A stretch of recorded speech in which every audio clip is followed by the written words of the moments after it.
espécie que resiste apenas neste canto. A espécie tem estado aqui, morre se sair no Espírito Santo.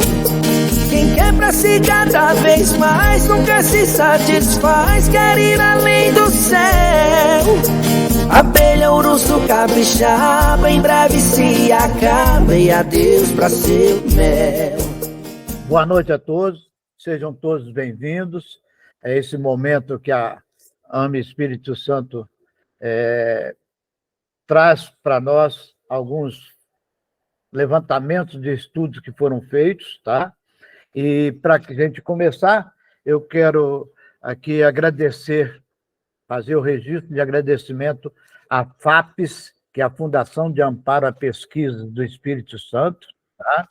Uma fundação ligada ao UFES daqui do Espírito Santo, e que tem feito um trabalho muito grande de tentar produzir pesquisas, não só para a meliponicultura, mas como um todo aqui no nosso estado. Então, nosso agradecimento à FAPES por estar apoiando esse projeto, principalmente esse projeto das professoras que irão palestrar para nós hoje.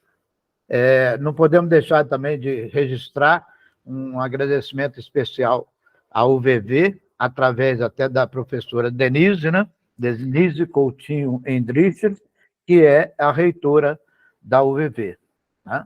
Ao professor Márcio Fronza, que é o orientador das, eu vou chamar aqui de meninas, né? Das meninas que estão aí envoltas nessas pesquisas, que para nós é muito, muito importante, né? Então, esses os agradecimentos que eu gostaria de fazer aqui. Gostaria, não, quero fazer, para registrar essa parceria, esse termo de cooperação que existe entre a AME Espírito Santo e a UVV nesse trabalho de pesquisa, né? O trabalho em si é um pouco mais amplo, porque ele estuda tanto as características e as propriedades químicas e farmacológicas do mel, né? Da própolis e do pólen, né? Das abelhas nativas. Hoje, até para poder a gente aproveitar bastante o tempo, nós vamos falar do pólen, né? Da característica e do que foi levantado nesse estudo do pólen. Tá? Então, para poder continuar, eu vou chamar a nossa associada Sueli Barcelos, né, para fazer a apresentação das duas palestrantes e depois sigamos na sequência. Só vou pedir para que a gente mantenha os microfones fechados durante as falas das pessoas que estiverem na frente da edição, tá? E no momento em que acabar elas, meninas, fazerem a apresentação, né, nós vamos abrir o momento de perguntas e questionamentos que porventura tenhamos, tá? Nesse momento, por favor, a gente levanta a mãozinha, né? Que a gente tenta ir na sequência, dando oportunidade para que todos possam fazer essa pergunta, né, ou questionamento, tá? Então, vamos lá? Sueli, é com você. Seja bem-vinda, né? Obrigada, boa noite a todos e a todas. Então, as nossas palestrantes de hoje serão a Ariane Pinheiro, né, Bergamini. Ela é farmacêutica, bioquímica, formada pela UFES, mestre em farmácia pela Universidade Federal de Santa Catarina e pela UVV. É doutoranda em ciências farmacêuticas pela Universidade de Vila Velha. E a Iana Soares Pessoa, ela é bióloga, é mestra em ciências farmacêuticas pela UVV, doutoranda em biotecnologia vegetal pela Universidade Estadual do Norte Fluminense, em parceria com a Universidade de Vila Velha também. Elas, juntamente com a Larissa, fizeram estudos sobre as propriedades dos meles e da própolis, de algumas das nossas abelhas nativas no ano passado. Fizeram uma live, né, com a AME, e falando sobre o desenvolvimento, como seriam os estudos, né, e hoje elas estão trazendo o resultado aqui para nós, né, do pólen de pote da Uruçu capixaba, né, dessa nossa abelha emblemática, para todos os criadores de abelhas, né, sem ferrão. E numa próxima oportunidade, a UVV e a AME estarão trazendo outros resultados desses estudos, né, porque hoje não seria possível falar de todos os estudos que foram feitos. Sejam bem-vindas e boa palestra para vocês. Para nós, né? Sim, obrigada, Sueli. Obrigada, daí a gente já vem aí com essa parceria já há algum tempo. Hoje a gente vai conversar um pouquinho com vocês, como a Sueli falou, sobre os resultados que a gente teve na nossa pesquisa com a Uruçu capixaba. Lembrando que a gente já tem trabalhado com outras abelhas sem ferrão. Contar um pouquinho da nossa história aí para vocês, como é que tudo começou, que foi com a Ariane. Ela trabalhou com a própolis de algumas abelhas sem ferrão, e futuramente a gente vai estar trazendo esses resultados para vocês. A Larissa fez a pesquisa dela com os MEIs, ela trouxe também já esse resultado aqui para vocês, e hoje eu vou estar falando um pouquinho sobre o pólen de pote, ou samburá, né, como vocês conhecem melhor, da Uruçu capixaba, que foi o tema do meu trabalho, do meu mestrado, que eu terminei ano passado. Eu fiz pela Universidade de Vila Velha, pelo programa de pós-graduação em Ciências Farmacêuticas, e o tema dele foi o estudo do potencial bioativo do pólen de pote, da Melipona capixaba, e o meu professor orientador foi o Márcio Fronza. A gente ainda está em vias de publicação desse artigo, tá bom? Então, hoje eu vou estar trazendo para vocês um pouquinho dos resultados, dando essa resposta, né? Porque eu acho que é muito importante a gente ter essa parceria, essa comunicação aí com vocês. A gente consegue fazer essa pesquisa, mas a gente também tem que trazer para vocês esses resultados, né? Porque vocês ficam aguardando quando a gente vai lá, faz as visitas, faz as coletas, e agora está aqui o resultado disso tudo, depois aí de 2 anos de muito trabalho. Lembrando que 2 anos também foi por causa da pandemia, né? Porque senão teríamos, com certeza, isso com mais rapidez, né? Tá? Sim, com certeza. Também algumas das pesquisas que a gente faz no laboratório mesmo, às vezes demora um pouquinho mais, né, gente? Por isso que às vezes vocês ficam achando que a gente está demorando para trazer um pouquinho, mas aí vem a parte das análises, vem a parte da escrita, e agora a gente já conseguiu organizar tudo e trazer aí para vocês um pouquinho da nossa pesquisa. Óbvio que não vai dar para falar de todos os detalhes, mas as partes principais a gente vai estar trazendo para essa conversa, e no final vocês podem fazer as perguntas que vocês quiserem, tá? A Ariane e eu estaremos falando um pouquinho aqui do nosso trabalho para vocês. Eu falo nosso porque a Ariane foi praticamente minha co-orientadora, tá, gente, no meu mestrado. Então, ela é uma pessoa muito importante aí nessa pesquisa também. Como vocês sabem, a Melipona capixaba, ela é a única espécie de abelha sem ferrão que é endêmica aqui do Espírito Santo.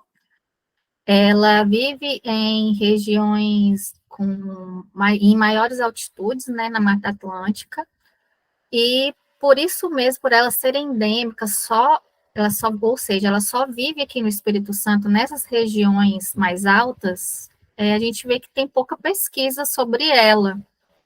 É importante que a gente esteja fazendo essas pesquisas.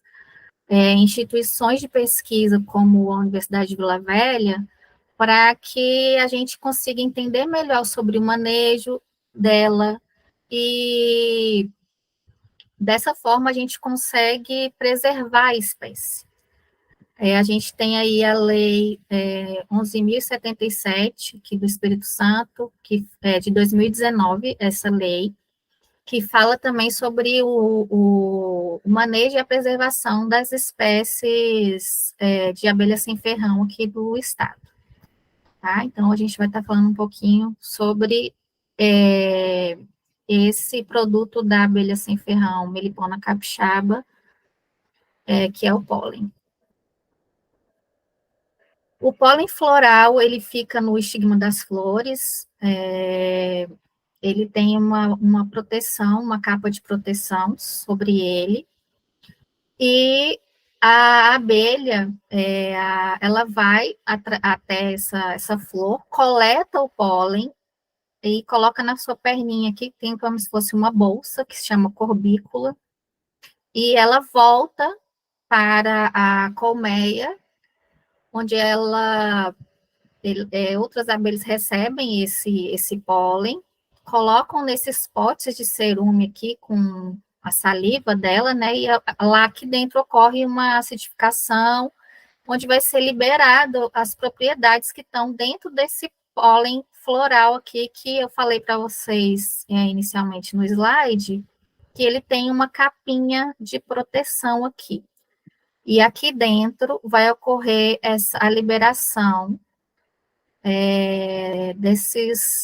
de todas essas propriedades que estão aí guardadinhas, estão protegidas lá no pólen inicial. Isso ocorre somente porque teve essa mistura aqui da saliva da abelha, tá bom? Por isso que se a gente pegar só o pólen floral lá, não vai ter as propriedades que tem quando ocorre esse processo lá dentro do pote de cerume. Tá, mas por que a gente vai estudar, então, o pólen da Melipona capixaba?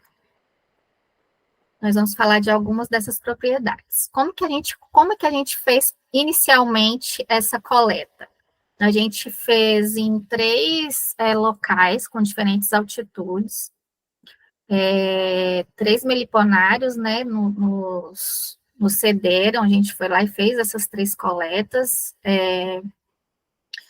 Uma das coletas foi feita em Santa Maria de Jetibá, no município de Santa Maria de Jetibá, 470 metros de altitude.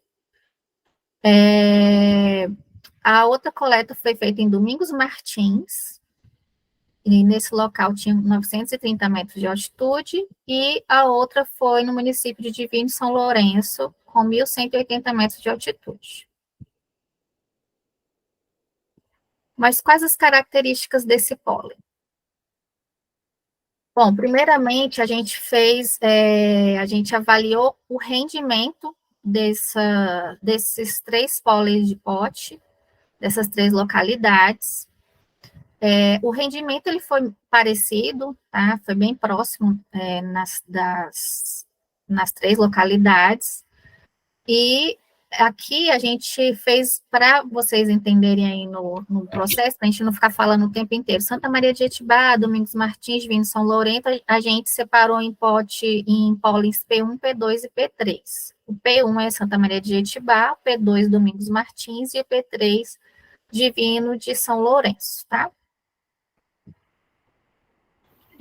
Hein, Ana, só para eles entenderem o que é esse rendimento, é porque para a gente poder estudar o pólen, a gente fez um extrato, né? A gente tentou extrair todos os compostos, digamos, que são ativos daquele material biológico, né? Com álcool, né? Uma mistura de álcool e água. Esse extrato, esse pólen que a gente coletou, né, na realidade a gente trabalhou, foi com saborá, né, Iana? do pólen que está no pote. A gente até tentou coletar o pólen quando a abelha estava entrando na colmeia, mas aí a gente não conseguiu. A gente tentou usar algumas ferramentas, mas para ver se era diferente, né? Qual é a diferença, mas a gente estudou, foi o saborar mesmo. E aí, a gente obtendo esse material, a gente faz um processo de extração com álcool e usa o ultrassom, maceração por ultrassom. É só para complementar aí, Ana, pode continuar. Aí, a partir dessa extração de composta, a gente evapora o solvente e vê o quanto que rendeu esse extrato, né? Essa extração. Aí que está o rendimento aí, para vocês verem. Mas ficou bem parecido o rendimento entre todas as regiões.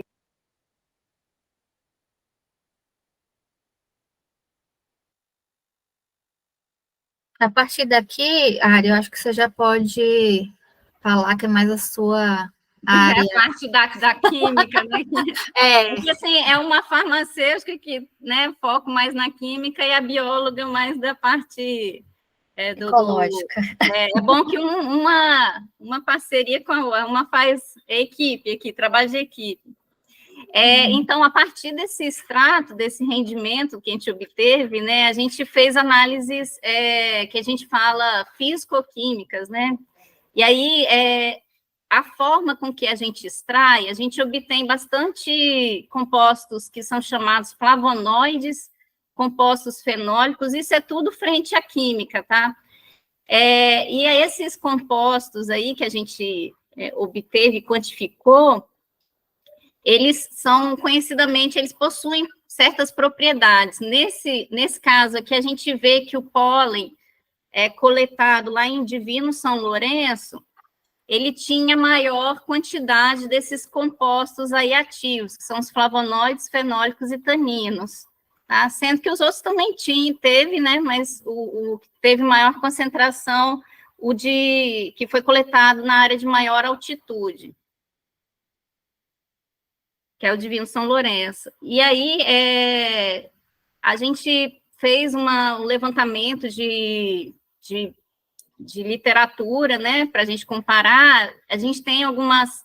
volta lá aí, literatura para melipona fasciculata, que quantidade de fenólicos totais em torno de 0,1 a 11, né? E lá para melipona capixaba, então, a gente obteve valores bem semelhantes que Lopes et al., lá em 2019, obteve para fasciculata. Então, foi um resultado interessante aí, de quantidade de substâncias chamadas fenólicos totais. Pode... E outra parceria que a gente teve no trabalho foi... Então, a gente quantificou que tem fenólicos e flavonoides, mas a gente precisaria determinar propor quais fenólicos e flavonoides tem dentro dessa amostra.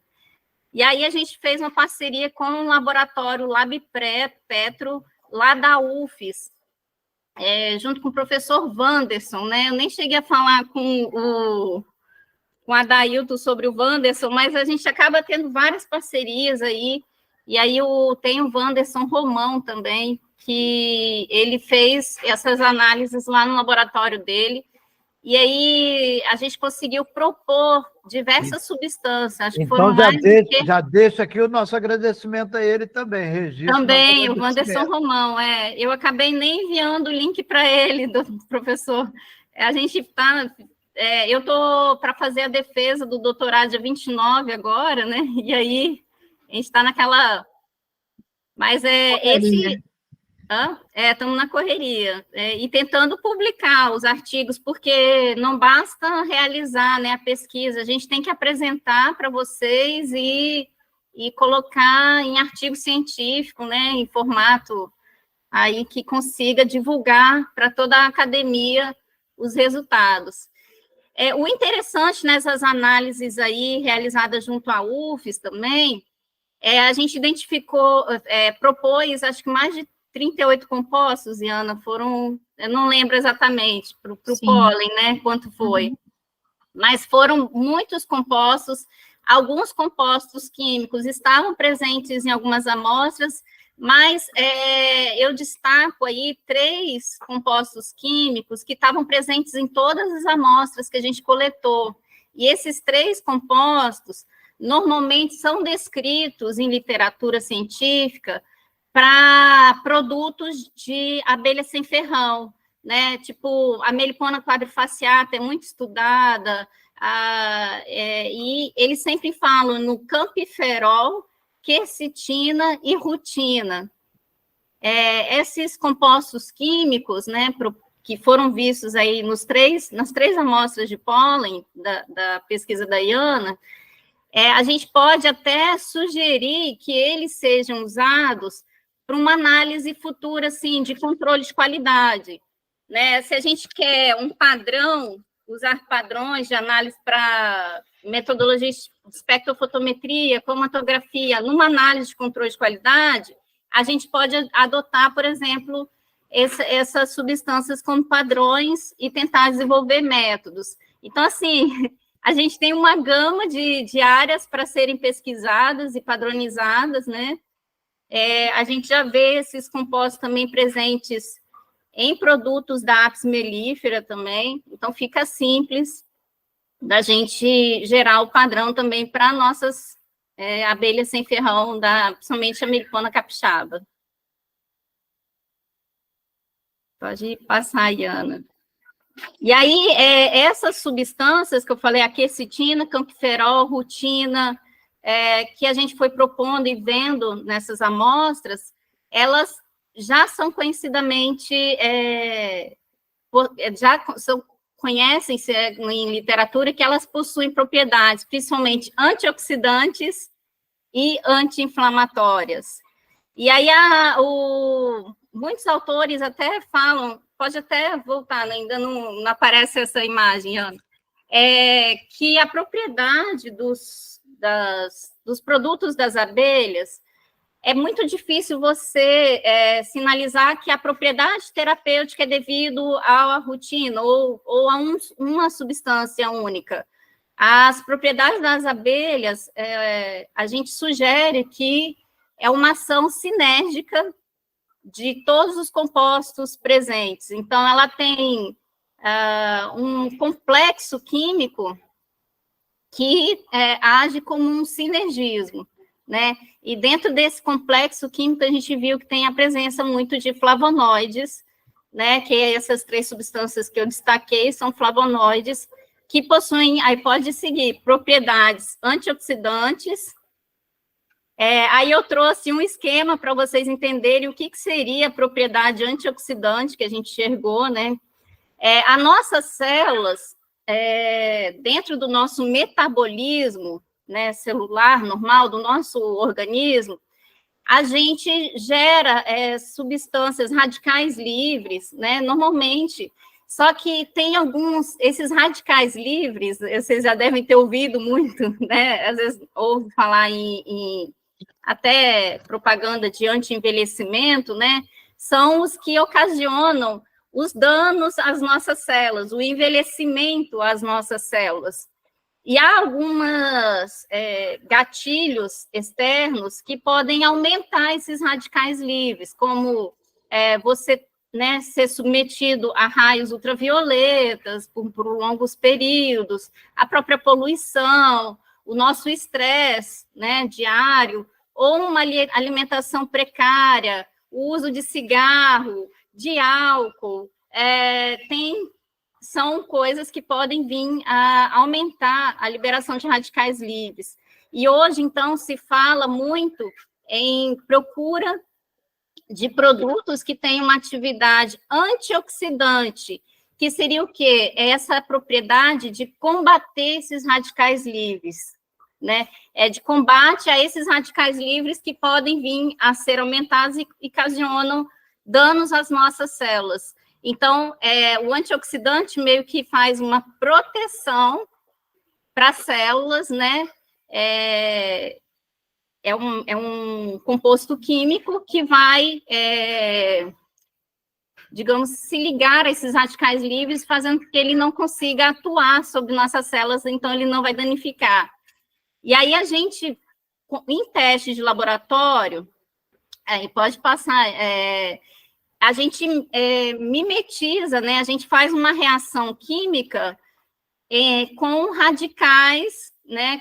Que a gente, são 2 tipos de métodos já convencionais em trabalhos científicos, que é o método de captura do radical ABTS e também o DPPH, que eles são bastante executados em literatura científica. E a gente vê, quando a gente consegue ter uma adequada, quanto menor, né, valores de atividade desse IC50, né, quanto que aqui é a concentração, nessa tabela, a gente enxerga a concentração com que este extrato conseguiu capturar este radical. Não sei se vocês me entendem. Então, aqui a gente enxerga o quê? Quanto menor a concentração do meu extrato, é melhor, porque eu consegui captar este radical com uma concentração menor. Então, a atividade antioxidante dele é melhor. Não sei se vocês conseguiram entender. Então, a gente, com esse nosso resultado, a gente viu que o pólen coletado lá de Divino São Lourenço, que era uma altitude maior, ele tem uma atividade antioxidante melhor quando a gente comparou com os outros 2 pólens que foram coletados em Santa Maria, de Jetibá e Domingos Martins. Se vocês não entenderem a minha fala, depois a gente abre para esclarecer melhor. Mas quanto menor a concentração do extrato, melhor a atividade aí antioxidante. Outra atividade que a gente percebeu, né, é a atividade anti-inflamatória, que a gente estudou para o pólen. Aí pode passar aí, anda para o... Aí trouxe um slide para vocês entenderem o que seria essa atividade anti-inflamatória, né? Então, a gente estudou também em laboratório. No caso, quando a gente tem uma injúria, uma ação, uma pancada que tomar, aqui no caso foi um espinho, né, que entrou numa pele, e aí esse espinho ainda fez a entrada de bactéria, proporcionou a entrada de bactéria. Quando ocorre isso no organismo, a gente tem uma resposta inflamatória, que é aquela vermelhidão, um calor na região, uma dor na região, isso tudo é resposta inflamatória. A resposta inflamatória do nosso organismo, ela é boa, não é ruim, né? Porque ela estimula, libera sinais químicos, essa reação, que vai fazer esses sinais químicos, ele estimula, né, a vinda de células de defesa. Aqui no esqueminha tem os neutrófilos, monócitos, né? Essas células de defesa, elas são estimuladas para vir em frente a esses sinais químicos, né? Então, em laboratório, o que a Iana e eu fizemos, né? A gente mimetiza, a gente usa uma célula de defesa dessa, que é o macrófago, a gente cultiva ela em laboratório e a gente estimula ela a reagir com lipopolissacarídeo de bactéria. E aí vê ela liberando esses sinalizadores, tá? Que a gente vai falar de citocinas mais à frente, mostrando o resultado. E aí a gente coloca o extrato antes de estimular ela, né? E vê que ela conseguiu, ela diminui esse estímulo de liberação de citocinas. Vamos tentar esclarecer melhor. Então, Ariane, você me falou que a atividade inflamatória é boa, adequada. Sim, ela é adequada, porque o organismo tem que reagir, só que acontece que essa reação inflamatória, se ela é exagerada, né, se ela se mantém fazendo além da liberação de citocinas, ela libera aí espécies reativas de oxigênio, né?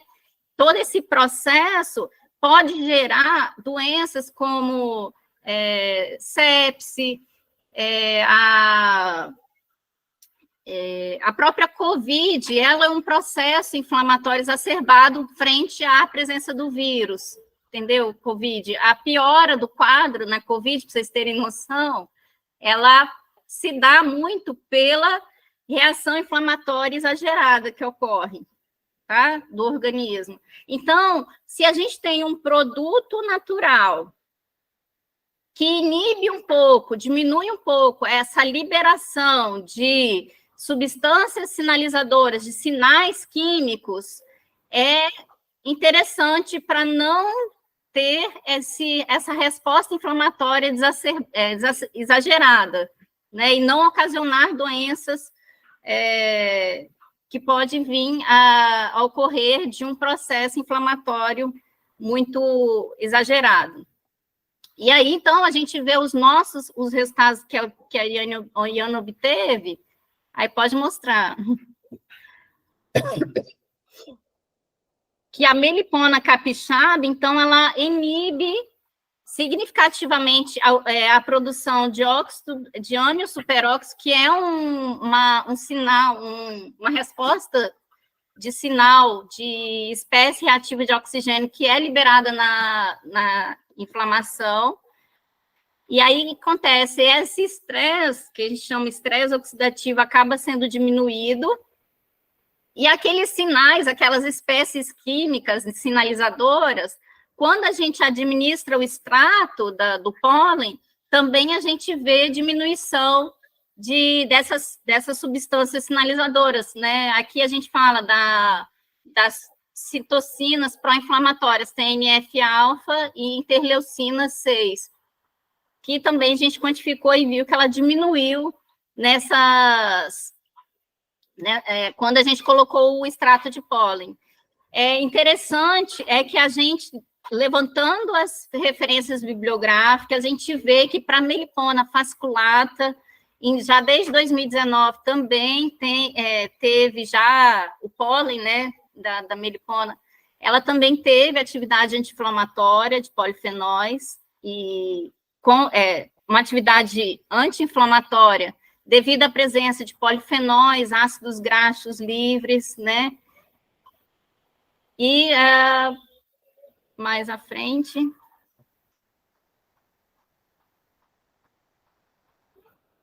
Você quer falar aí das conclusões, Iana, ou não? Ou quer complementar alguma coisa? Não, Ari, pode continuar. Então, assim, qual as conclusões que a gente tira, né, desse trabalho?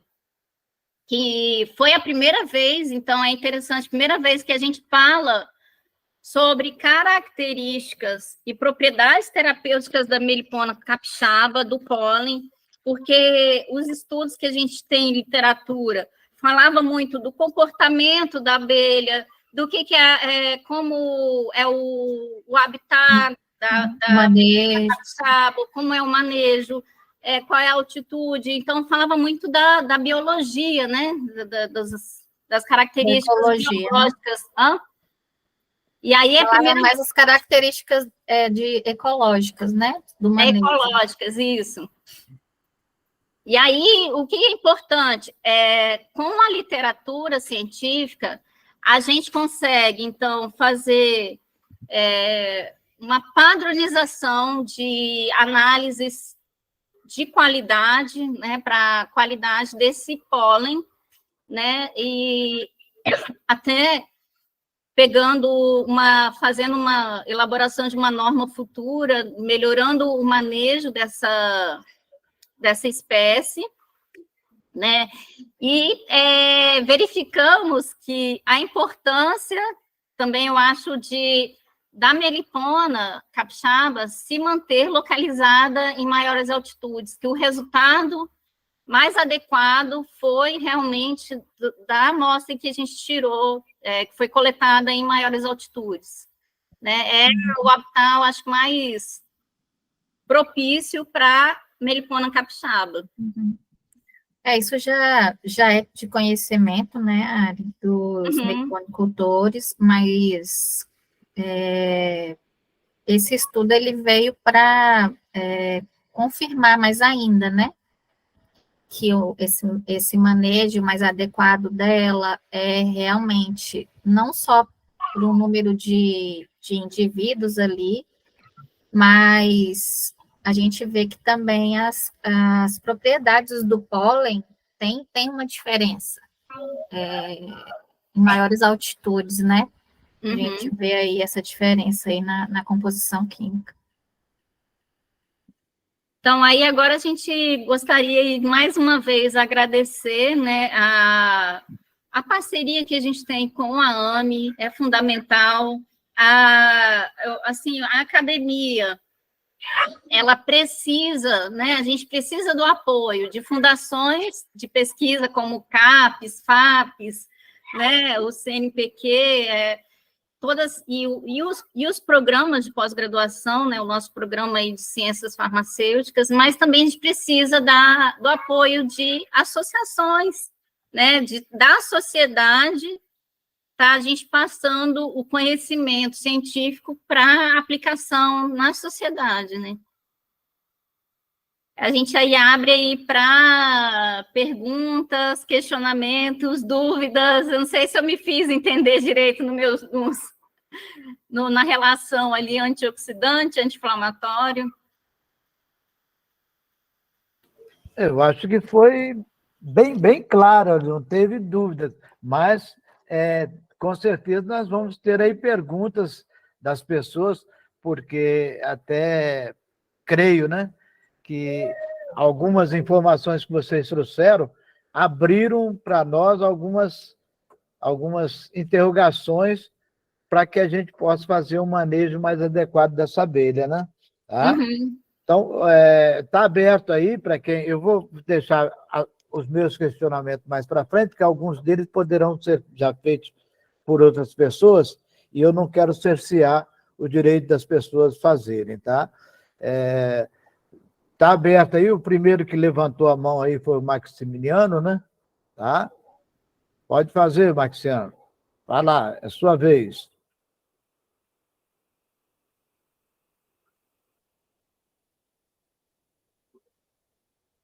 Maximiliano Domitilo Teixeira.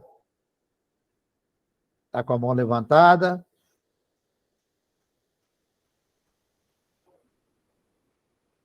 Então, vou passar para o próximo aí, Vieira da Mota. Boa noite a quem ainda não cumprimentei. Muito obrigado e parabéns por essa explicação do estudo que estão a fazer.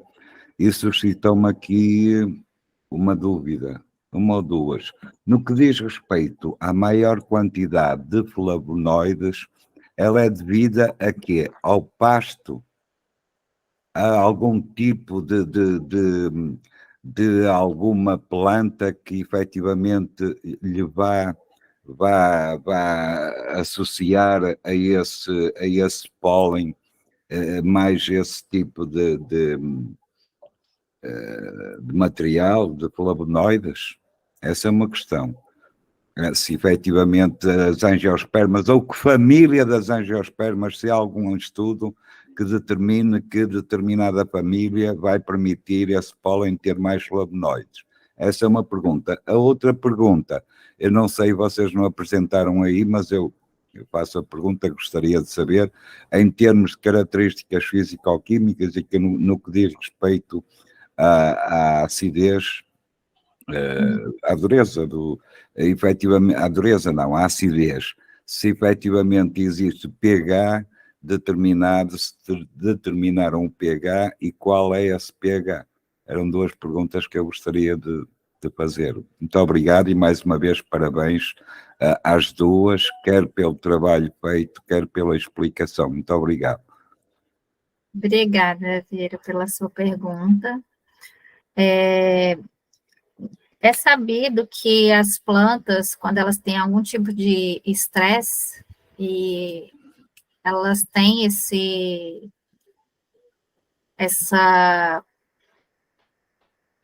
a maior quantidade, né, de polifenóis para proteção dessa planta, né?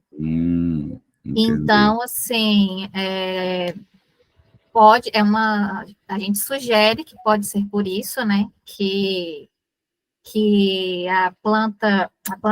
o pólen de Divino São Lourenço, que era o pólen que estava em maior altitude, né, na coleta, que pode ser por isso. Agora, sobre pH. o pH, não, aí deixa eu só... Você tinha comentado alguma coisa sobre se a gente viu quais eram as plantas que estavam Sim, aqui. família Isso, de as plantas. famílias, isso. A gente não chegou a fazer o estudo chama estudo palinológico, né? Que a gente pegaria esses pólens, identificaria quais as plantas que estariam ali.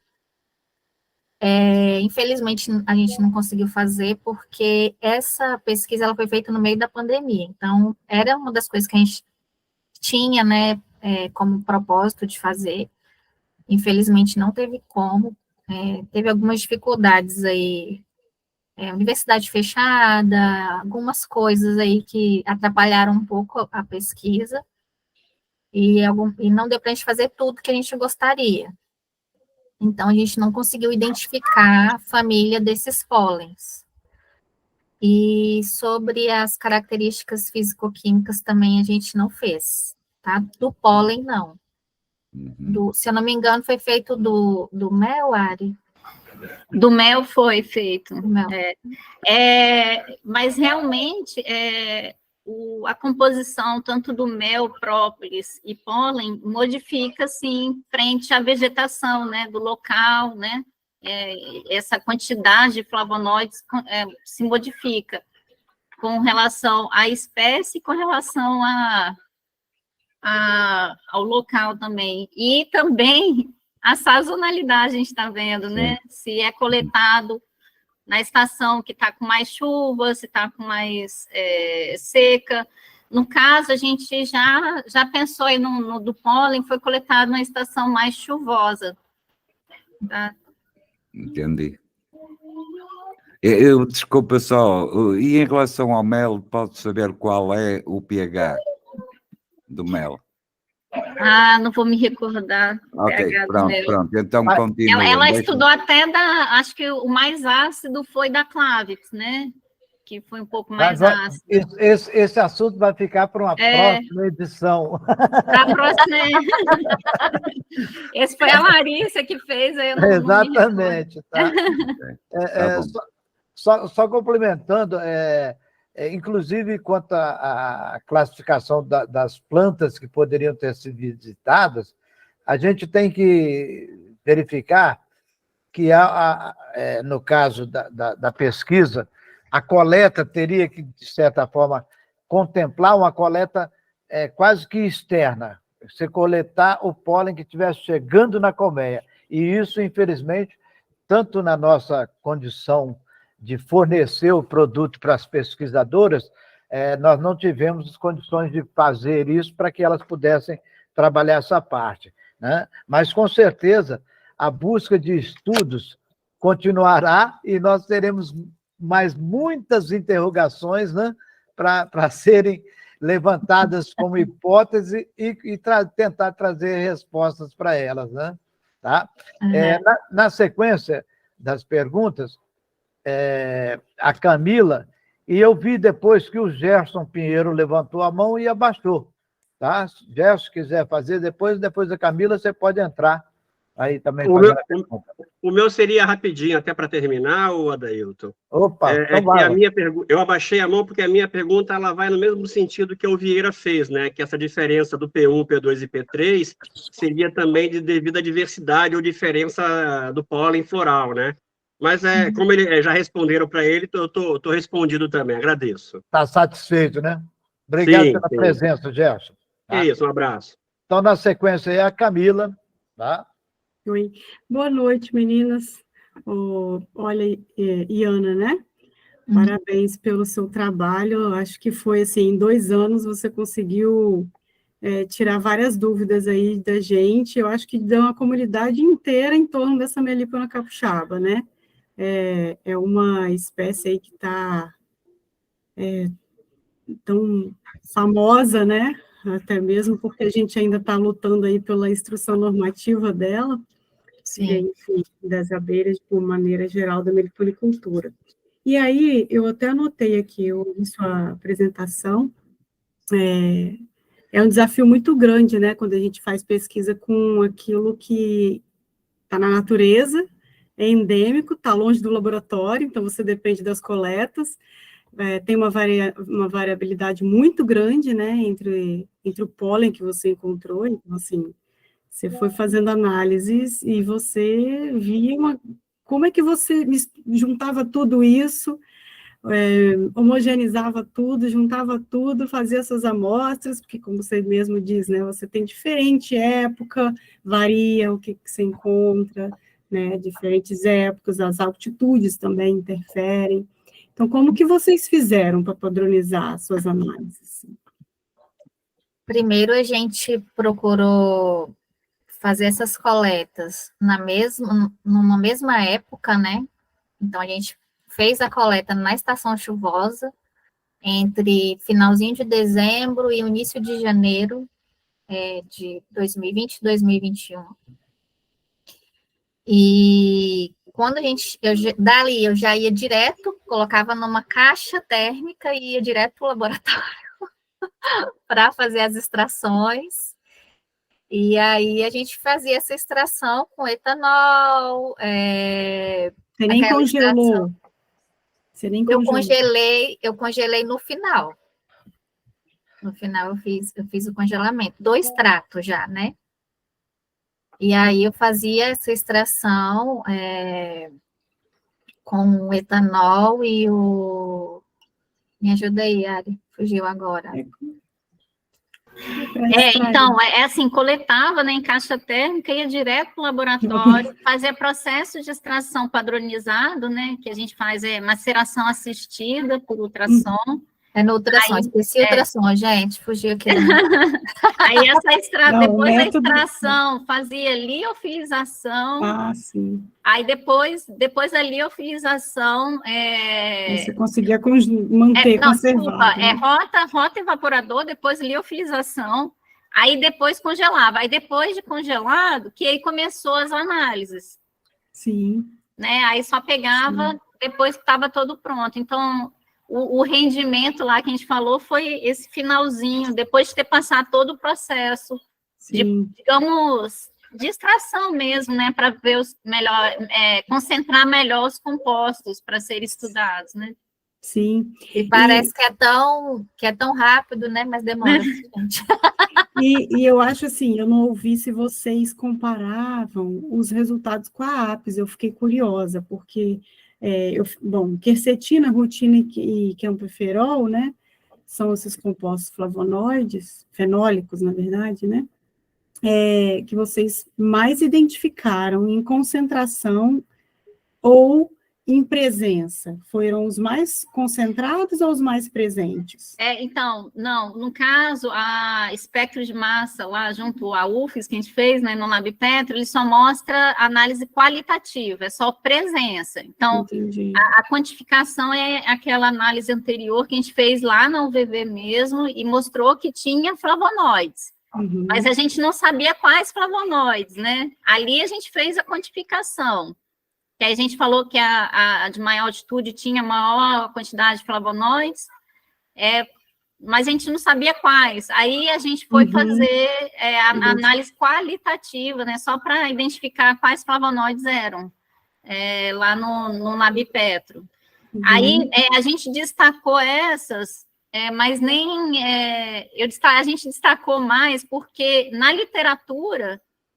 se falam também mais desses compostos para outros pólens e outros produtos das abelhas sem ferrão. E aí, por exemplo, para o própolis, já adiantando aí, a gente está vendo bastante dessas substâncias também. A gente viu que em todas as minhas amostras também tem essas substâncias. E vocês pretendem, ela está praticamente defendendo, né? Mas imagino que é um doutorado, quem sabe. Vocês pretendem, né? Isolar ou quantificar exatamente esses compostos, mas não sei se seria interessante. Seria, né? Seria um estudo futuro, né? Assim, tentar isolar. Mas, assim, as pessoas, os estudos que a gente vê que fizeram uma extração seletiva, né, para isolar, né, a fim de isolar esses compostos, parece que a atividade deles isolados não tem a mesma eficácia. Por isso que eu até, durante a apresentação, até falei, se fala muito do sinergismo de atividades. Então, realmente o que é interessante dos produtos das abelhas é você ter esses compostos todos juntos, com uma atividade sinérgica mesmo, de uma substância potencializa a propriedade da outra, né? Não, muito interessante. A gente depois bate um papo com mais calma aí, para poder entender um pouco os detalhes. Eu vou deixar o pessoal falar. Mas parabéns aí pelo trabalho. E avisa quando for sua defesa. Tá, obrigada, Camila. Para a gente obrigada, acompanhar. Camila. Bons preparativos. Obrigada. Inclusive, a gente se pergunta, né? Já que é a sinergia dos componentes das abelhas que fazem essa diferença. Imagina a hora que a gente for falar do própolis, né? Que se diz uma situação, o própolis individualizado, né? Imagino isso, que deve ter várias características, vários componentes que deverão fazer essa diferença quando ela é tão eficaz, né? Na sequência, aí, a Salete, nossa amiga Salete. Pode falar, Salete. Boa noite, meninas. A minha pergunta é, qual tipo de pólen vocês coletaram para fazer a análise e a pesquisa? Se foi um pólen novo ou se já foi um pote de pólen que estava já há mais tempo dentro da caixa, aquele que já vai ficando verdinho, sabe? Ou o pólen recém-coletado, né, que com o pote já fechado e tudo mais, um pólen novo que a gente fala. Oi, Salete, boa noite. Então, a gente procurou coletar um pólen que não fosse tão novo, que ele já tivesse passado aí por esses processos que acontecem lá no pote, né? Lá de cerume. Então, ele não estava... A gente procurou pegar mais esses pólens, mas acabava que não tinha como a gente escolher tanto assim, né? Pegava um pouco de um pouco do outro, mas fazendo mais essa preferência. Porque nem sempre, por exemplo, a gente chegava lá para coletar e a gente podia ficar abrindo todos os potes, né? Senão os meliponicultores faziam o que com a gente? Entendeu? Mas a gente ficava assim olhando e já fazia aquela coleta ali, mas com essa preferência para já ter ocorrido esses processos que são necessários, né? Essa diferenciação aí. Se eu soubesse disso, eu não tinha vigiado tanto na hora que vocês coletaram lá em casa. Teria deixado vocês futucarem à vontade.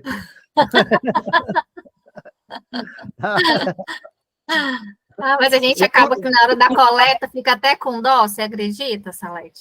Eu coletava, mas às vezes dá uma dosinha, não tem? Eu ficava assim, ai meu Deus. Deixar para as abelhas também. Tenho certeza que tanto o João quanto o Adelmo, que também forneceram material, não iam brigar com vocês se tivesse aberto mais uns potezinhos, não.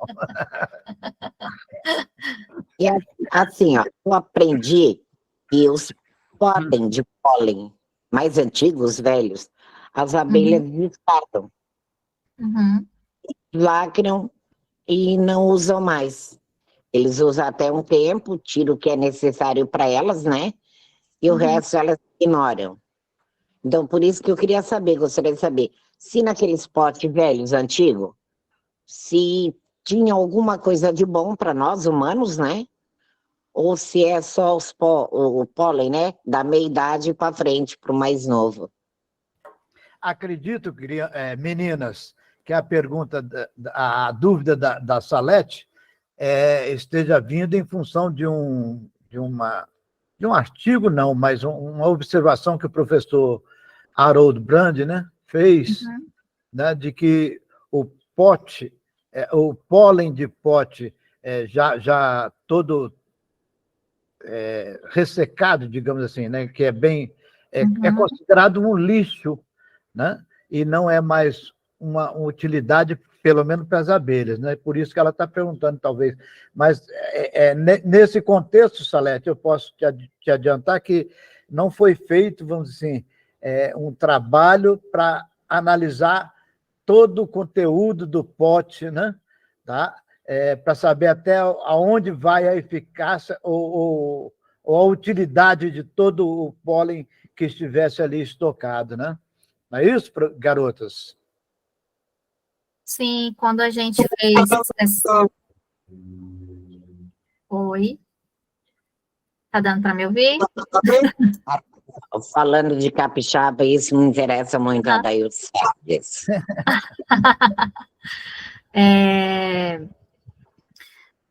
Pelo que o Adaildo está falando, esses potes mais antigos, eles são mais ressecados, não é isso, Adaildo? Isso. Pelo menos nas coletas do pólen que eu fiz, que foram as 3 desse trabalho, a gente não pegou nenhum pote com pólen com sabor a seco, ressecado aí, como vocês estão falando. A gente via que tinha uma diferença, que não era assim, que elas tinham acabado de coletar e não estava fechado. Mas a gente coletou dos dois, entendeu? Tanto do mais novo, que você está falando, como um pouco mais antigo, mas não chegava a ser esse tão antigo assim que tivesse ressecado. É mais um momento para a gente pensar no futuro, fazer algumas outras experiências, né? Sim, outras experiências, não, outras pesquisas, né? Verdade. São ótimas essas conversas, né? Porque elas levantam muitas... eu estava até conversando com a Ariane mais cedo, que às vezes a gente ia fazer essa palestra aqui com vocês, e em vez de trazer resposta, a gente ia trazer mais mais Mas elas são muito boas, né? Esse bate-papo nosso aqui é muito bom. Essa que é a riqueza da interação da ciência com quem tem a massa, a mão na massa, né? Tá? Essa que é a riqueza, porque traz algumas interrogações que podem virar estudos que venham, de certa forma, ajudar até todo o processo, né? Tá? Sim. Essa que é a riqueza da interação do meliponicultor com a ciência. Até pensando, Adelson, no que a Salete falou, se as abelhas realmente descartam e não é mais utilizado, isso aí está ali dentro e não vai ser utilizado, poderia a gente fazer essa pesquisa, né? Pensar nisso para aproveitar esse material que está ali, né? Porque ele pode ser útil para nós, como ela mesmo útil para nós, isso aí, útil para nós. Obrigada pela pergunta, viu, Salete? Muito bom. Pode não servir para fazer a consistência da papa larval, nem nada, mas pode servir para nós, né? Tá? Isso aí, isso aí. Tá aí. Satisfeito, Salete? Sim, muito obrigada. Vamos esperar as pesquisas, então. Isso aí. Na sequência aí, o Almir, né? Framozes. Vai lá, Almir. Boa noite a todos. Deixa eu apagar a mãozinha aqui. Não apagou. Boa noite. Boa noite a todos. Não sei se o áudio já habilitou. Primeiro, parabéns pela pesquisa. Muito, muito interessante, né? E a pergunta que eu gostaria de formular, eu não sei se teve alguma base para pesquisa as leveduras, tanto do samburá fechado, né, do verde ou do mais maduro, né? E se teve alguma alteração nas espécies, caso na coleta, né? Caso tenha feito a comparação das 3 com a levedura no samburá coletado. Como a gente falou, como eu estava explicando, né, antes acho que foi para a Camila, que enfim, a gente teve alguns percalços aí por conta da pandemia. Então, para a gente fazer essa análise, a gente precisava que o laboratório específico de microbiologia estivesse funcionando. E a gente teria que, com esse material fresco, já levar ele direto para o laboratório para fazer essa coleta e para fazer essa cultura, aliás, né? Para ver sobre essas leveduras. Infelizmente, na época da pandemia, fechou tudo. Então, o único laboratório que eles estavam deixando entrar ainda, porque eu estava fazendo essa coleta, era o nosso. E eu tinha uma autorização específica que eu só podia entrar lá sozinha. E aí o laboratório de microbiologia estava fechado e a gente teve que tirar essa parte da pesquisa, mas infelizmente Fica não para foi um possível fazer. Mas aí Ficaria para um vou complemento, complementar. né? Ah, Ficaria para um complemento de pesquisa, então. Sim, sim. Mas aí a gente teve uma outra parte aí que a Ariane vai falar agora.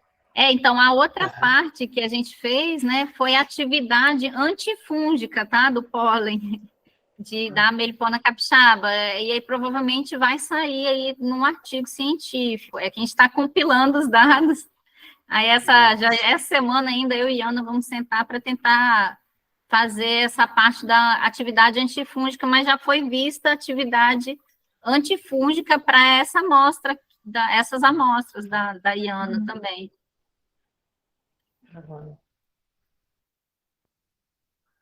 Legal. Parabéns. Obrigada. Parabéns. Obrigada. Satisfeito, né? Vieira da Mota, novamente, por favor. Em relação à pergunta que eu queria fazer, é exatamente essa, era uma das que eu ia fazer, que a La Salette fez, em relação a esses apontamentos que o professor fez, no que diz respeito ao pólen. Mas a questão é esta, e a La Salette falou, no pólen ressecado, e a minha pergunta vai para a Ariane. O pólen ressecado é um pólen que perdeu a água, perdeu a umidade. Né? Assim sendo, eu pergunto, mais que pode acontecer, ou existirá oxidação, ou as leveduras, não havendo água, as leveduras poderão atuar por forma a que essa composição fenólica possa ser alterada? Porque estou a ver, se esse pólen é ressecado, é porque perdeu a água, a umidade. Isto no meu entendimento, posso estar errado, e daí a pergunta para a Ariane. Não havendo água, a oxidação parece-me que também não deverá existir. Então, não existindo, as leveduras vão alterar esses fenólicos? Não sei se me estou a fazer entender. Porque para mim, na minha opinião, o pólen, quer ele esteja com a água ou não, as características químicas do seu conteúdo, quer dizer, em sais, em minerais, etc., vai se manter o mesmo, na minha perspectiva. E daí a minha pergunta, mantém ou não? Pode-se considerar lixo esse pólen ou não? Porque é uma dúvida e muita gente vai atrás desse conceito que o professor deu, e eu, por exemplo, e muita outra gente diz que não, que o pólen mantém as suas características químicas mesmo depois de passar a saborar. Terá outras pequenas alterações, sim, mas a base é alterada ou não? A minha pergunta.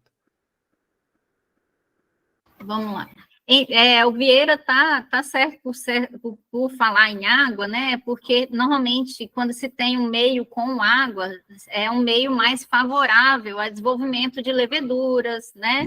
A ter reações químicas, né? Isso aí. Você ter essas alterações. Você está certo de falar isso. Mas não tem como a gente afirmar se esse pólen seco, né, vai se manter com característica ou não, né? Toda substância, com o tempo, vai se decompondo, tem a sua estabilidade, né? Eu imagino que possa vir a ter algum tipo de alteração, sim, tá? Por estar mais tempo ali na colmeia. Mas eu acho que só um estudo realmente, um futuro estudo, né? Para a gente comprovar aí dessa alteração química e se realmente tem algum tipo de substância que dá para se aproveitar aí desse material, né? Era muito importante. Muito obrigado pela resposta. Mas pensem nisso, porque há uma grande divisão entre os meliponicultores, uns que apoiam essa ideia e outros que são contra. Portanto, se conseguirem fazer isso, era ótimo. Muito obrigado. Tá, de nada. Com relação a esse assunto, eu não sou contra, porque quem falou foi um doutor, mas também não é um artigo científico em que ele fez um estudo cientificamente comprovado, foi uma observação, né? Aí eu penso, aqui aquele que não conhece nada de ciência, né? Eu penso que quanto mais seco ele estiver, maior a possibilidade de estar ali concentrado as suas propriedades. Lógico, como diz aí, em função da quantidade de água, as leveduras poderão estar maiores. Mas eu imagino que outros componentes desse pólen podem estar muito mais concentrados por estarem já desidratado quase que completamente, né? Tá? Na sequência, eu ia até já colocar, porque o Ateliê Teatro tinha colocado uma pergunta logo no início, né? Então, já que ele levantou a mão e agora de novo não, né? Levantou a mão agora, fica à vontade, Ateliê Teatro, eu não sei o nome, estou indo pelo que está na identificação aqui do participante. Fala lá, meu irmão. Marcelo de São Paulo, boa noite a todos, parabéns aí pela iniciativa mais uma vez da AME. Boa noite. Parabéns às meninas pelo estudo também. A pergunta que eu coloquei no chat é se o material foi analisado sem cerume. Sim. Perfeito. E além da diferença... A gente abria o pote e pegava o pólen, não tinha... Como diz Almir não, perdão, Marcelo, acredito que elas não fizeram essa coleta do cerume porque preocupada que os meliponicultores que estavam cedendo o material falam, não, vai levar o pote inteiro, não. Suspendessem o estudo. Isso aí, exatamente. Mas, volto a dizer, tenho certeza que tanto o Adelmo, eu e o João, que fornecemos material, se tivesse falado, a gente teria buscado. Mas é bom que tem momentos futuros para a gente fazer novos estudos, né? Tá? E bastante pote também. A minha outra questão é, além da altitude diferente entre os meliponários, existe mais diferenças, por exemplo, são mais adensados populacionalmente, são áreas mais preservadas. A minha sugestão seria que, a minha ideia seria que os lugares mais altos também fossem mais preservados. Tá? Tem alguma correlação com isso para ter maior riqueza desse material? Sim, tem uma correlação, sim. Essa de Divino São Lourenço, ela é uma área bem preservada, é uma área de preservação ambiental, inclusive. Está dentro de uma área de preservação ambiental, né, e ela é bem arborizada, é praticamente dentro de uma floresta, né, então tem esse ponto aí importante também. Dado importante, com maior diversidade, provavelmente, de material. Sim, maior diversidade de material, com certeza. E aí Desculpa, Dailton, pode seguir. Não, pode fazer a pergunta, que depois eu complemento. Eu conversei com o professor Brant sobre esse assunto, numa polêmica que surgiu sobre esse estudo que ele fez com o pólen, né? E, como foi dito, tem a capinha ali do pólen, né, que é uma capinha muito dura, e o que ele disse durante a conversa que ele teve num grupo é que as abelhas fazem um trabalho de enzimas e leveduras que abrem esse potinho, e que aí, depois que elas abrem essa casquinha, né, que a professora citou, que aí as abelhas usariam esse material que sai de dentro do pólen, que sobraria nesses potes apenas as casquinhas, a capinha.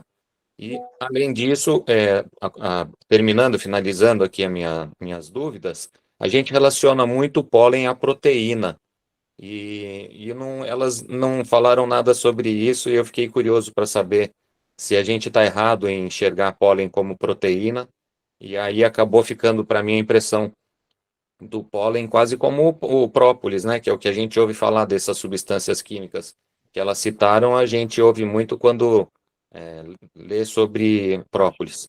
Então, muito obrigado, não vou mais fazer perguntas, eu falo muito, parabéns a todos, e Nada, até já. nada. Obrigada. Sempre é bom essas interrogações, né? Eu ia te falar naquele momento, na comparação Domingos Martins, né, onde foi coletado, em Divino São Lourenço e Santa Leopoldina, né? Falo por Domingos Martins, que é o meu. Realmente não é uma área de preservação ambiental, mas é um sítio, né? Bem preservado, 60, de 10 hectares, de 10 alqueires, tem o 60% mata nativa, né? Mas está dentro de uma área em que tem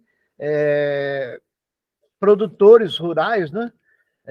Com culturas, e que certamente faz essa diferença aí. Eu acredito até pelo uso que infelizmente, ainda se vê de agrotóxicos nessas áreas, né? Em Santa Leopoldina. Aquela sua região, além mesmo ela sendo assim, bem preservada, tem a monocultura, né? Exatamente. Então, isso vai influenciar também um pouco por conta dessa diversidade. E eu vi que ela ficou intermediário entre Santa Leopoldina e Divino São Lourenço. E Santa Leopoldina ainda é uma área que tem mais culturas ainda que são tratadas com eles chamam defensivos, né? Mas para mim é veneno mesmo. Tá?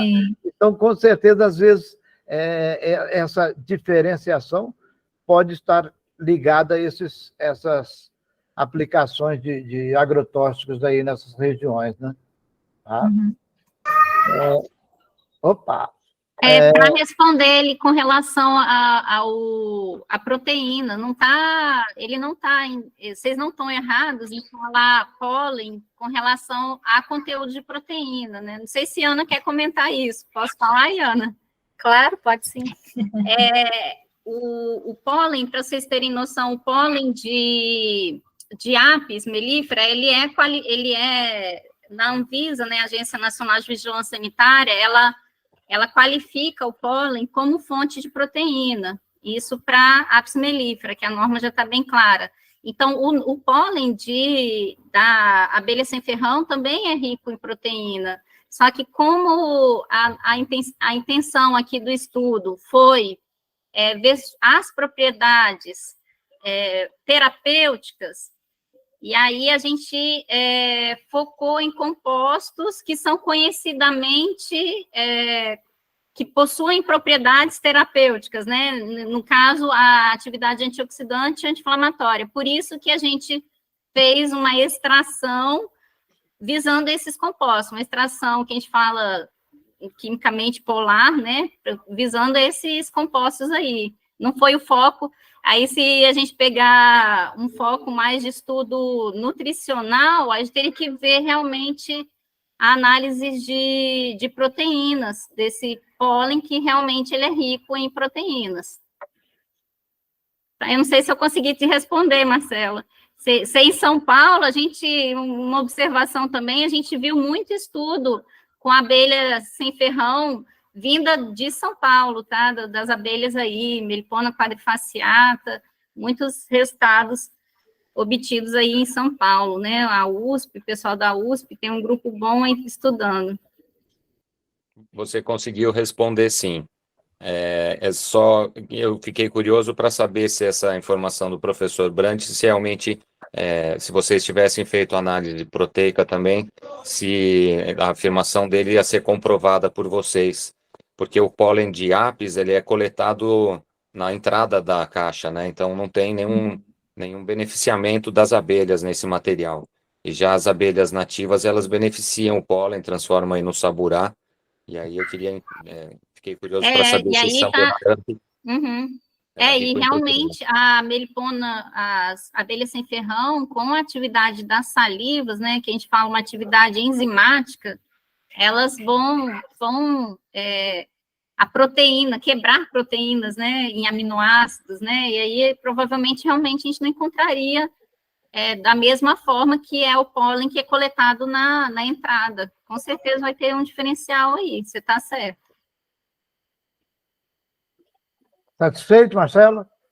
Mais do que satisfeito, muito obrigado mais uma vez.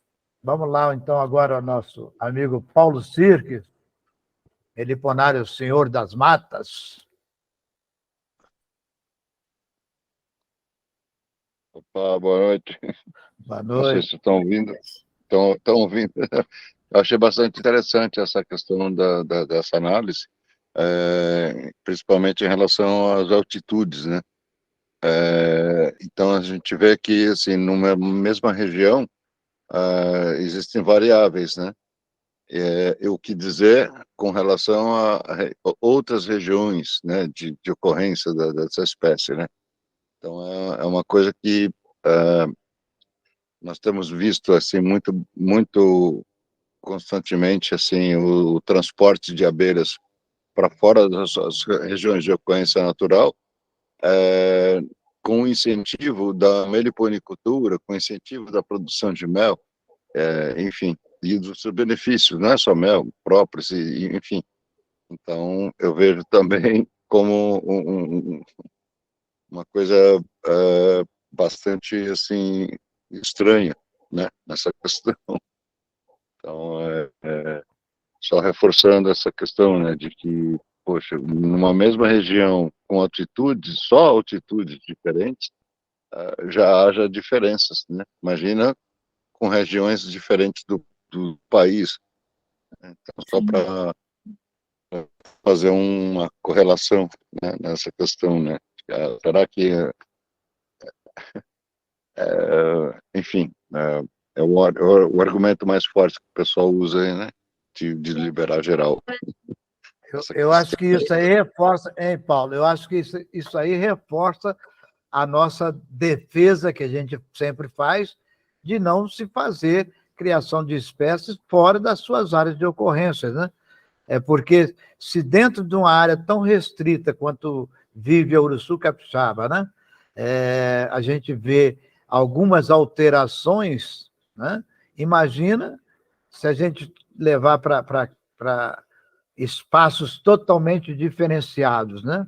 É a tradicional questão que a gente coloca. A preocupação tem que vir antes de se buscar qualquer interação que queira fazer com o ambiente, né? Sim, até porque, além desse correto manejo aí no local da abelha, pode ocorrer a hibridização também, que vocês já sabem disso. A Uruçu capixaba, ela já está, né, em perigo de extinção, então é importante mesmo respeitar essa área de ocorrência. Satisfeito, Obrigado Paulo? pela resposta. Sim. Vamos lá, Adriana? Obrigado. Nada, Paulo. Adriana, você?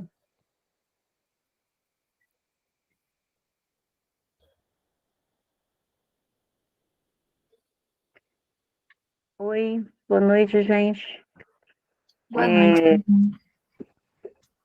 Primeiro, sim, dar parabéns aí para as minhas colegas, né, mulheres estudiosas, cientistas, pesquisadoras, assim, que se interessaram pelas abelhas, né? Porque quando a gente é despertado, assim, para as abelhas, a gente abre olhos, assim, para um outro mundo, e é bom que a ciência, que pessoas que trazem dados científicos, né, se debruçam mais profundamente sobre o assunto, né, estejam fazendo esse trabalho aí que é tão difícil, né, tão árduo, tão necessário e é tão pouco valorizado, né?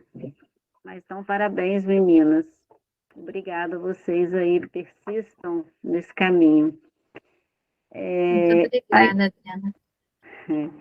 Então, como os colegas anteriores falaram, né, acho assim que essas pesquisas, assim, realmente elas, o resultado assim, mostra que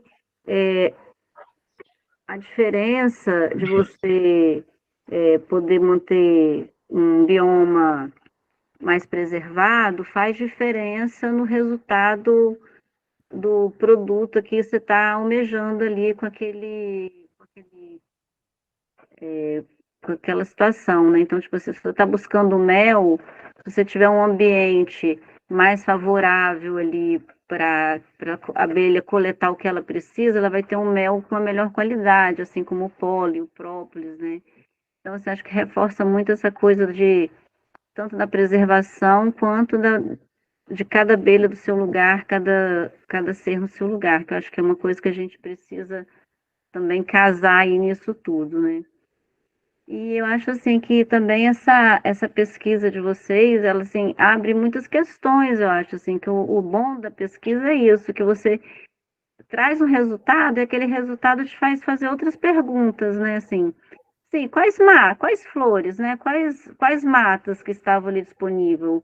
Quais elementos ali, outros que estavam disponíveis que fizeram essa diferença do pólen do mesmo tipo de abelha, de lugares assim, teoricamente próximos, né? O que deu essa diferença? O que elas fazem com esse pólen ali dentro da colônia? Porque eu acho que elas não guardam aquilo ali à toa. Então, assim, há dúvidas, muitas dúvidas. Eu acho, assim, que essas pesquisas ajudam muito a gente a responder coisas que queria saber e a pensar em outras coisas que são despertadas a partir daquilo, né? Então, assim, era mais um comentário e realmente agradecer aí vocês pelo interesse por esse universo aí que se abre pra gente. Obrigada, meninas.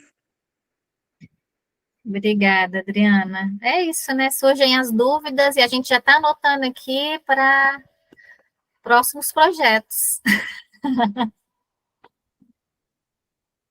Obrigada.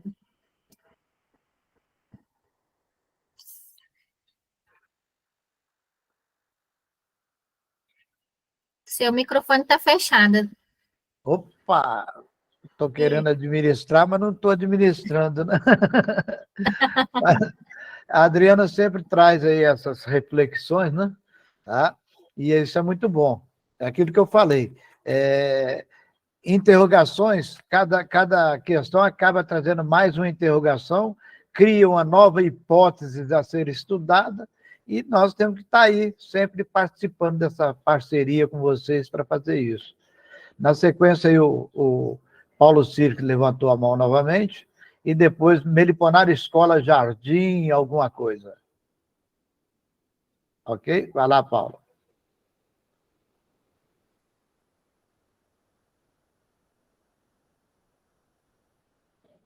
Vai lá, Paulo. Paulo Cirques.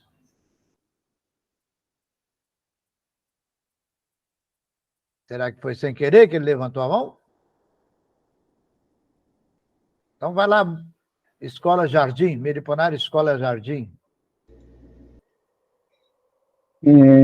Boa noite a todos. Parabéns aí pelo trabalho, né? Trabalho importante.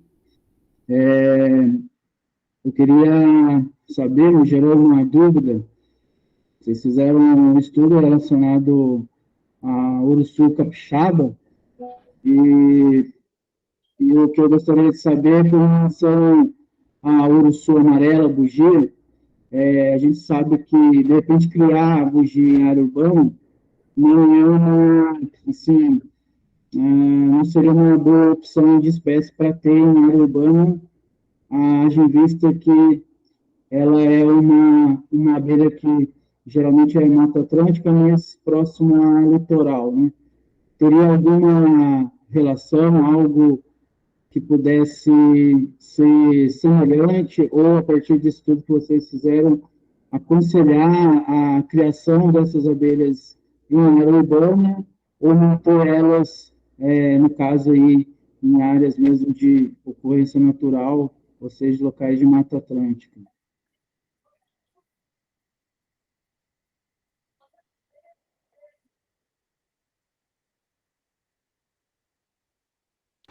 O microfone está fechado. Eu não sei se a Ana conseguiu entender, mas eu não consegui entender muito bem, ouvir, né, muito bem a pergunta. Obrigada. Não, eu acho que ele quer saber sobre o manejo da urso amarela, não é isso? O que eu perguntei foi se tem alguma relação. Vocês fizeram um estudo com, no caso, o urso capixaba, vocês fizeram 3 locais de, provavelmente, área rural, né? E também áreas de reserva, né?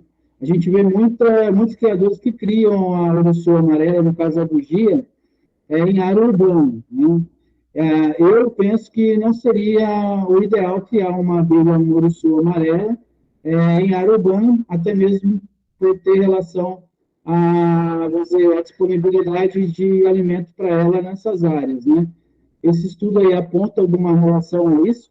De repente, vocês orientariam a não criar abelha urso em áreas urbanas e manter elas, no caso, nas áreas que deveriam estar, que seriam a Mata Atlântica, né? Locais de Mata Atlântica, ou próximo a essas áreas de reserva aí de Mata Atlântica.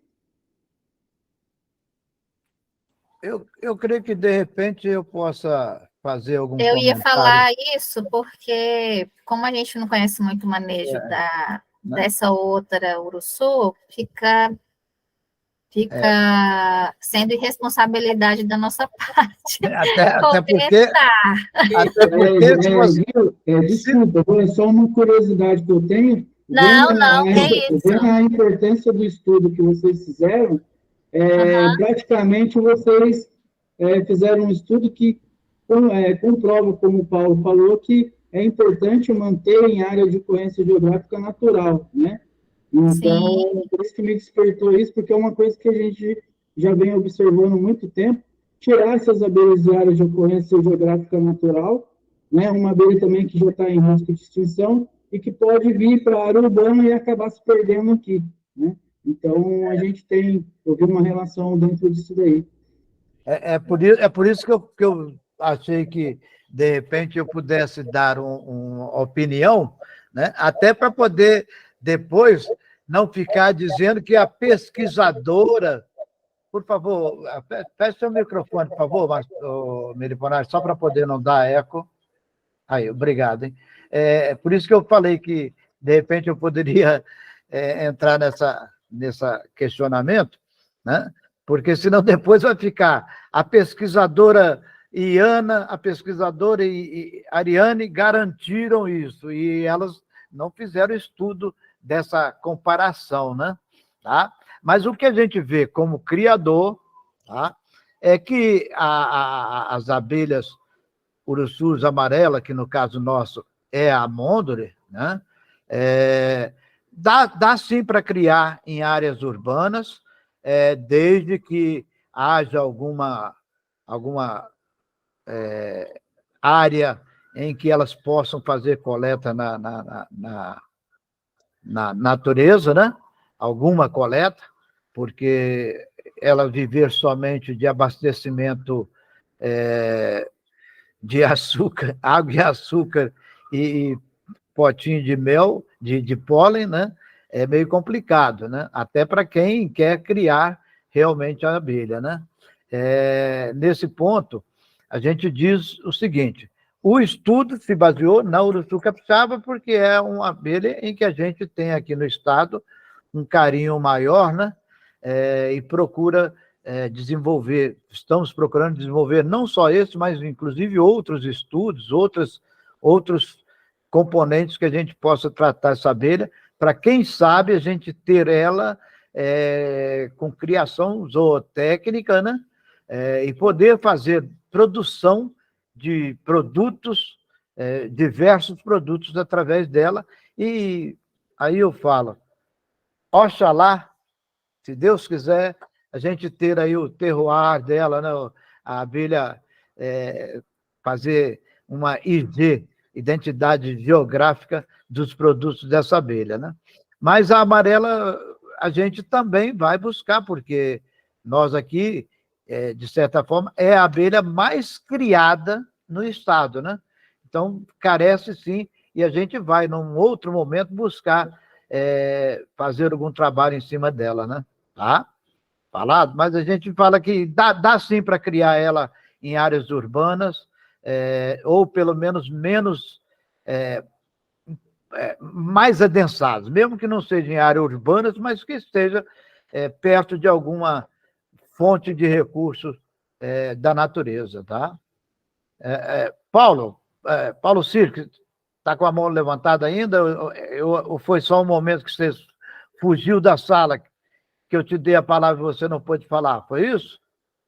Não, foi só esse momento aí que eu estava reforçando aí. Toda essa conversa aqui muito boa. Eu parabenizo aí as meninas, como você falou também. As meninas, enfim, toda essa conversa que a gente está tendo aqui hoje, eu acho que é super importante para a meliponicultura, porque a gente esteve sempre muito ligado à apicultura e seguindo meio que nos rastros, né? Então, enfim, que nós estamos aqui, eu estou se ouvindo aqui com muita atenção e muito agradecimento aí por essa oportunidade, e fico feliz da vida de que ver assim a academia, né? Tipo, dela que nós dependemos para poder defender as coisas todas que vêm dentro das leis, né? Então, sem embasamento de ciência, a gente não pode ter só ficar nesses argumentos de acho que, não, é isso. Pronto, resumi tudo aí. Então é isso aí. Obrigado. Essa parte do eu acho, deixa para a gente, né? Para a gente, não, para mim aqui, ou para outros meliponicultores, que somos apenas meliponicultores, porque você é biólogo também, então você tem responsabilidade quando levantar uma questão ou defender uma ideia, né? Tá? Então é isso aí. Muito obrigado, Paulo. O Vieira da Mota levantou a mão novamente. Vieira? Sim, eu levantei, e até porque, com todo o respeito aí do Meliponário Escola, porque ouvi da parte dele a dizer, mas a amarela é da Mata Atlântica, conforme ficou comprovado neste estudo, em pequenas deslocações, quer dizer, até da altitude, houve uma diferença. Portanto, meus caros, cuidado aí, Meliponário Escola, porque não é, quer dizer, a amarela não é da Mata Atlântica, ela é de determinados nichos da Mata Atlântica. E quando faz essa comparação, pode estar a incorrer num erro a sair fora exatamente da área de criação natural, de reprodução natural. Pois só uma observação que vi, este estudo comprova de maneira muito eficaz um pequeno deslocamento já há diferenças. Portanto, cuidado, não é Mata Atlântica, são nichos da Mata Atlântica que cada um tem as suas características. Era só chamada de atenção, desculpem. Beleza. Gente, pela nossa programação, nós estaríamos aí já com o período de... Deixa eu abrir aqui rapidinho para poder ver se eu não estou cortando a voz dos outros, né? Nós já estaríamos aí no horário, 21h, 21 para as considerações, né? Já estão 21h07, tá? Então, eu quero colocar de imediato, fazer a última perguntinha. Alguém gostaria de fazer alguma consideração final antes das palestrantes? Sueli, pode, por favor, usar a palavra aí, né? Sueli, isso? Não, só agradecer mesmo, né? Assim, bastante conhecimento, bastante partilha. Embora eu nem conheça pessoalmente as urussus capixabas, né? Só conheço as amarelas. E ainda bem que eu posso tê-las aqui. Elas são lindas e elas conseguem realmente, né? Assim, tem mata em volta, né? Não é totalmente urbano. Mas agradecer, parabéns, né? Sucesso para vocês e nas próximas pesquisas também. Obrigada, Sueli. Vamos lá, então, as considerações finais da Ariane. O professor Márcio não entrou, né? Não pôde realmente estar conosco, então, né? como eu falei, que até apareceu um meliponicultor. Ó quem chegou ali agora. Estou aqui o tempo todo. A assessoria aqui porque as crianças, senão elas não deixam fazer a palestra, aí tem que ter assessoria aqui, Adailton. Como a Adriana falou, né? Até agradecer a Adriana agora, que eu não consegui agradecer aquela hora. A gente, como mulher, a gente tem que se esforçar aí, né? Como mãe, esposa, e a gente tem que ter umas parcerias assim, né? Agradecer aos associados da AME, né? Por estarem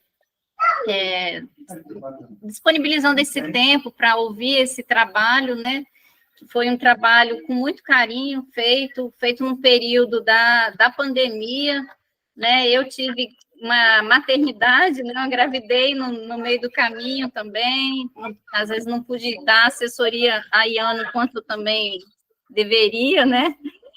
Mas está saindo, trabalhos futuros virão, com certeza. A UVV tem a disponibilidade a gente diz lá dentro que a gente está abrindo uma linha de pesquisa de abelha sem ferrão, de produtos de abelha sem ferrão, já com 3 trabalhos sendo concluídos, o meu vai ser agora dia 29 também, e com certeza trabalhos futuros, e é importante que todos os associados, todas as pessoas que trabalham nessa área, levantem essas dúvidas, né? E que consigamos aí trazer informações com bases científicas para que a gente evolua cada vez mais em conhecimento. Tá? Obrigada aí a todos. Nós que agradecemos. Iana? Bom, eu não vou me alongar muito, não. Vou fazer das palavras da Ariane as minhas, porque ela falou muito bem. Eu só quero agradecer a todos que tiveram, né, deixar esse tempo aí para assistir nossa palestra, para quem fez perguntas, para quem levantou novos questionamentos aí. Isso é muito importante, porque vocês que estão no dia a dia aí, né, com as abelhas, trabalhando aí junto nos produtos, sabendo quais os problemas de manejo que vocês têm, e aí vocês passando essas questões para a gente, isso é muito importante aí para novas pesquisas. Quero agradecer de coração a todos que participaram, os locais que eu fiz as coletas, muito obrigada, todos me receberam de coração, braços abertos aí, e para a Ariane, você foi maravilhosa, tá? Nada de... não deixou nada a desejar, você é maravilhosa. Muito obrigada a todos, viu? E boa noite. Gente, então vamos lá. Eu quero dizer, de imediato, agradecer a vocês duas, ao Márcio, né? Por vocês estarem com essa parceria conosco, e já de imediato pedir a vocês duas, já que a professora Denise também não pôde participar conosco aqui agora, né? Registrar junto à reitora da UVV, né? O interesse da AME Espírito Santo em manter, né, essa parceria ativa por muitos e muitos anos, com outros trabalhos que a gente possa fazer, tá? E, dentro do possível, já até fazer uma adequação ao termo de cooperação, né? ampliando essa possibilidade de estudos, tá? Então, agradecer realmente à AME, aos associados da AME, porque estão sempre ajudando nessas questões, né? Nós estamos aí com algumas outras parcerias já em andamento, como o próprio IFES, né? Fatalmente estaremos junto com a UFES também em algumas outras atividades, e que bom saber que vocês, o VV, têm essa parceria com a FAAPES, né? com a Fundação, e que poderão estar trazendo resultados maiores para outros estudos e outras pesquisas, tá? Então, a AME Espírito Santo fica imensamente gratificado pela presença das pessoas que aqui estiveram. A live vai ficar gravada, né? Está sendo gravada e vai estar, provavelmente, amanhã, ou no mais tardar, depois de amanhã, estará disponível para aqueles que não puderam estar conosco aqui hoje, né? Porque uma segunda-feira, um final de noite, às vezes nem todos podem estar aí participando conosco, tá? Mas é também a data em que os nossos associados acharam mais apropriados para que a gente possa fazer esse trabalho quando de forma online, tá? É esse o meu agradecimento e dizer para vocês, contem com a AME no momento em que precisarem de mais situações que precisem ser estudadas, porque esses estudos nós carecemos muito para poder desenvolver a meliponicultura. Vocês, garotas, agora eu tenho que chamar de garoto, não posso chamar de meninas mais, porque o maridão botou a cara lá do lado, né? Então, tá? Mas é um prazer receber vocês sempre com esses resultados. E dentro daquela programação, né? Nós teremos um outro momento, quando a Larissa estiver com o trabalho dela mais adiantado, ou mais possível de passar informações, porque dificilmente a academia pode trazer informações antes de estar com um trabalho um pouco mais consolidado, ou, pelo menos, prestes a ser publicado, né? Então, a gente agradece aí ao VV em permitir essa live um pouco antes dos trabalhos estarem publicados, e dizer parabéns para vocês, garotas. Vamos continuar com essas interrogações, né? Levantar hipóteses para essas interrogações que foram aqui apresentadas. Obrigado a todos, uma boa noite, e que Deus esteja com todos vocês aí. Uma boa noite e obrigado a todos. Boa noite. Tchau, Parabéns, obrigado a todos. Obrigada, boa noite a todos. Excelente. Tchau, boa noite. Boa noite. Boa noite. Boa noite, obrigada a vocês. E cumprimos exatamente com nossos horários, né? Então tá. Tá aí, boa noite. Boa noite. Boa noite, obrigada. Gente. No estado em que me encontro existe a espécie que resiste apenas neste canto. A espécie tem estado aqui, morre se sair no Espírito Santo. Quem quer pra si cada vez mais, nunca se satisfaz, quer ir além do céu. Abelha, urso, capixaba, em breve se acaba, e adeus pra seu mel.